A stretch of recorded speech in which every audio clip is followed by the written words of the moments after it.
বসে বসে reels scroll করছিলাম, তো আমার কাছে সেই মুহূর্তে এরকম টাইপের একটা রিলস আসে। তো রিলসটা দেখে আমার সহজ সরল মনে একটাই ইচ্ছা জাগে যে আমারও তো বয়ফ্রেন্ড আছে, সরি বর আছে, তাকে বলবো সেও আমাকে এরকমভাবে কোলে তুলবে। তো আমি তাকে রীতিমতো রিলসটা পাঠাই। এবারে নর্মালি রিলসটা দেখে তার রিয়াকশান কী হওয়া উচিত বা কী বলা উচিত, তার রিপ্লাই তোমাদের কি মনে হয়? নর্মালি পারবো, হ্যাঁ চেষ্টা করবো বা সামথিং কিছু, বা পারবো না। কিন্তু না, সে আবার এক্সট্রা অর্ডিনারি।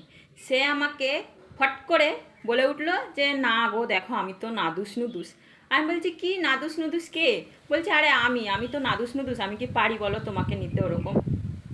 না মানে এটার কোনো রিপ্লাই হলো? মানে আমাকে কোলে তোলার সাথে তার নাদুস নুদুস হওয়ার কী সম্পর্ক? সে যাই হোক, তো আমি বলছি দেখো সেও তো হেলদি, কত সুন্দর, তাকেও তুলছে, তুমি এক হাতে না পারো দু হাতে তুলবে। তো সাথে সাথে সে আমাকে এই রিলসটা পাঠায়।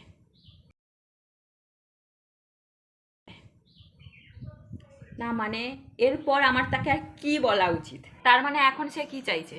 আমি তাকে কোলে তুলবো? এই কারণে আমার মাঝে মধ্যে বলতে ইচ্ছা করে যে कौन है ये लोग? कहां से आते हैं ये?